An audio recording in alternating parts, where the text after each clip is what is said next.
श्री सुधांशु त्रिवेदी जी। माननीय सभापति महोदय, अभी मैंने अपने पूर्ववर्ती वक्ताओं के बहुत से विचार सुने, तमाम आंकड़े, तथ्य और कथ्य यहां पर बताए गए। मैं सोचता हूं कि आंकड़ों के विषय में हमें बहुत जानकारी है और सदन के सदस्यों को पर्याप्त जानकारी होती है। मैं इस आय व्यय के अभिलेख यानी बजट के कुछ मंतव्य और सरकार का इसमें क्या गंतव्य है, इसे मैं द्रष्टव्य करने का प्रयास करता हूं। सबसे पहले जब कपिल सिब्बल जी ने शुरू किया था तो उन्होंने कहा था कॉन्टेक्स्ट एंड बैकग्राउंड, यानी संदर्भ और पृष्ठभूमि। कोई चीज कैसे शुरू हुई उसकी पृष्ठभूमि देखनी चाहिए। तो इस संदर्भ में मैं सबसे पहले कोट करना चाहूंगा कि 2004 में जब चिदंबरम जी ने यूपीए सरकार का पहला बजट दिया था तो उन्होंने एक शब्द बोला था जो उनके बजट भाषण में है, quote, the economic fundamentals are strong and the balance of payment is robust. यानी हमने वह पृष्ठभूमि छोड़ी थी जिसमें वो कह रहे थे कि इकोनॉमी मजबूत थी। दूसरा मैं उदाहरण देना चाहूंगा, श्री अरुण जेटली जी ने 2014 के बजट में जो कहा था, the 2 successive years of sub 5% growth has resulted in the challenging situation coupled with the double-digit food inflation to be lowered. यह पृष्ठभूमि और यह संदर्भ था जब हम छोड़ते हैं और यह पृष्ठभूमि व संदर्भ जब आप छोड़ते हैं। बहुत से हमारे सदस्यों ने कोविड की बीमारी का उल्लेख किया तो हमारे प्रतिपक्ष के सदस्यों ने कहा कि साहब कोविड से पहले भी तो अर्थव्यवस्था बड़ी अच्छी स्थिति में नहीं थी और उसका मूल कारण मोदी सरकार की नीतियां थी उनके अनुसार। तो मैं इस विषय में कोट करना चाहता हूं कि आईएमएफ की डायरेक्टर हैं क्रिस्टेलिना जॉर्जीवा।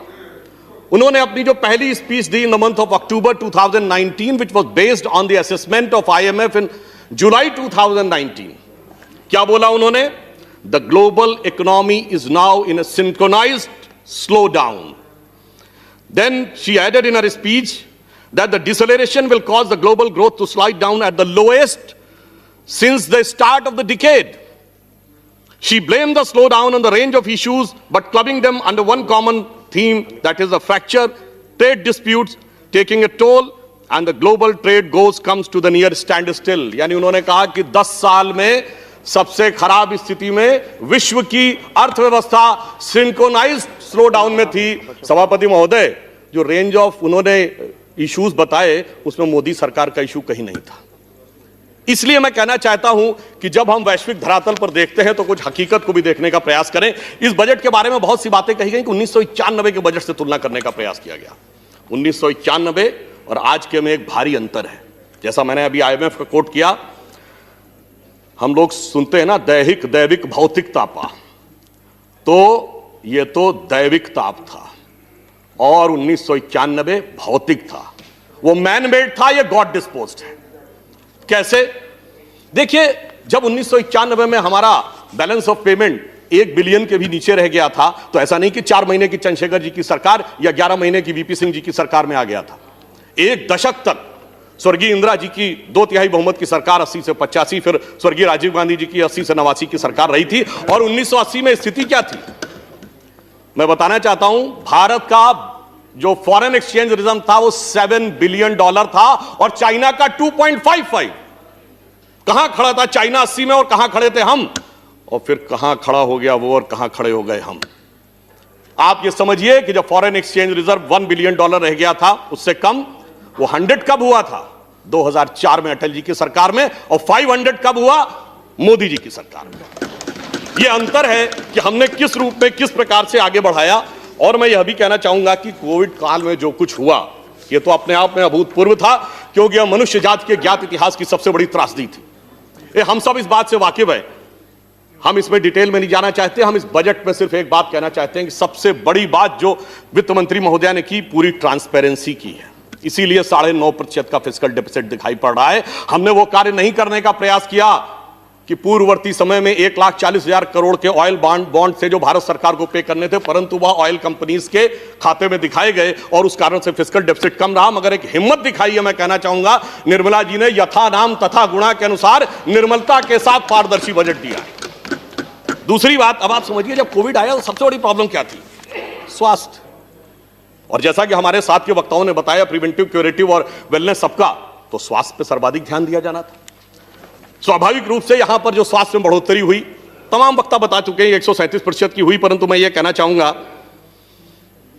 कि एक जब हम कोविड की बात करते हैं तो कहते हैं मेडिसिन के साथ साथ लॉन्ग टर्म इम्यूनिटी भी चाहिए, यानी हमारी जो अंतर्निहित शरीर की प्रतिरोधक क्षमता है वो बढ़नी चाहिए। वही तो इस बजट में किया गया है। सबसे ज्यादा जोर इंफ्रास्ट्रक्चर और कैपिटल एक्सपेंडिचर पे दिया गया है, जो लॉन्ग टर्म इंट्रिंसिक स्ट्रेंथ को बढ़ाने वाला है। देखिए, सरकारें बहुत से काम करती हैं, 3 श्रेणी के कार्य होते हैं। एक जो पिछली सरकारों ने भी किए, हमने किए, बेहतर किए, ज्यादा किए, जैसे रोड, रेल, पावर, डिटेल में नहीं आता हूं, बहुत बेहतर किया, बगैर किसी आरोप के किया। दूसरा होता है जो पिछली सरकारों ने प्रयास किए परंतु किसी कारणवश वो अंजाम पे नहीं दे पाए, जैसे जीएसटी, एग्रीकल्चर लॉज भी कुछ लाए थे, नहीं कर पाए। परंतु कुछ कार्य ऐसे होते हैं जो पिछली सरकारों के ध्यान में नहीं आए। यदि भारत को आर्थिक महाशक्ति बननी है तो भारत की ऊर्जा आवश्यकताओं की पूर्ति नहीं होनी चाहिए थी। यदि ऊर्जा आवश्यकताओं की पूर्ति होनी थी तो शायद यह नहीं सोचा होगा किसी ने कि सोलर एनर्जी तो सोची होगी, परंतु सोलर अलायंस बनेगा और उसका नेता भारत बनेगा, यह किसी ने नहीं सोचा था। यह हमारी सरकार ने करके दिखाया और इस बजट में 1000 करोड़ रुपए का प्रावधान दिया है। और इस बजट में एक और चीज की है, हाइड्रोजन एनर्जी का एक कमीशन बनाने की शुरुआत की है, यानी क्लीन एनर्जी की दृष्टि से भारत नए सिरे से कैसे आगे बढ़ेगा, वो एक ऐसी चीज है जो कि उन्होंने इसमें करके दिखाया है। हेल्थ की जब हमने बात की है तो हमने एक ऐसे कमीशन की भी बात की है जिसमें हेल्थ वर्कर्स जो होते हैं, यानी nurses and other allied health staff, उसके कमीशन के लिए भी हमने बात की है। कृषि की बात आती है, आजकल बहुत चर्चा का विषय है कृषि में। अभी कह रहे थे हमारे एक सम्मानीय सदस्य, अंग्रेजों के जमाने की गुलामी, तो मैं सदन को याद दिलाना चाहता हूं कि आजादी के बाद तकरीबन 50 साल तक बजट शाम को 5 बजे पढ़ा जाता था। क्यों? क्योंकि इंग्लैंड में 11 बज रहे होते थे उस समय। अटल जी की सरकार ने आकर वो बदला कि हम गुलामी की मानसिकता से, गुलामी के समय के हिसाब से काम नहीं करेंगे। और मोदी जी ने डेट बदली कि 28 फरवरी की जरूरत नहीं, क्योंकि मानसून आता है तो भारत के अनुसार होना चाहिए। कृषि में हमने 30,000 करोड़ से 40,000 करोड़ बढ़ाया, 16.5 लाख, ये बहुत सारे लोग बोल चुके हैं। चिदंबरम जी ने बोला था माउंटेन्स ऑफ ग्रेन, अनाज के पहाड़ लगे। याद करिए, जब शरद पवार जी कृषि मंत्री थे तो एक बार सर्वोच्च न्यायालय ने कहा था कि अगर सरकार के पास स्टोर करने को नहीं रह गया है तो कृपया अनाज सड़ रहा है, गरीबों में मुफ्त बांट दीजिए। मगर सभापति महोदय, इस समय भी एसेंशियल कमोडिटीज एक्ट था और यह कह रहे हैं रहना चाहिए।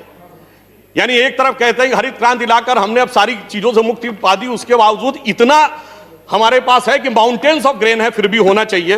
कोई बात नहीं। अब एक पक्ष की तरफ मैं कृषि में ध्यान दिलाना चाहता हूं। WTO 2013 तक WTO ने जिस प्रकार का शिकंजा हमारे ऊपर कसना शुरू किया था और उसका यह दबाव था कि 2017 तक बहुत सी चीजें मान लें तो शायद हम कृषि में वो आज सब्सिडी देने की स्थिति में नहीं होते। इस संदर्भ में मैं वर्तमान वित्त मंत्री और तत्कालीन trade and commerce minister Nirmala ji का एक बयान जो इसी सदन में दिया गया, उसको कोट करना चाहूंगा। जब विपक्ष के श्री केसी त्यागी जी ने पूछा था तो कोट कर रहा हूं, passionately answer Shri KC Tyagi that we don't allow our farmer prices और agriculture production to determine by somebody else outside. सिर्फ एक बात आपने कहा है तो मैं इसको समअप करता हूं।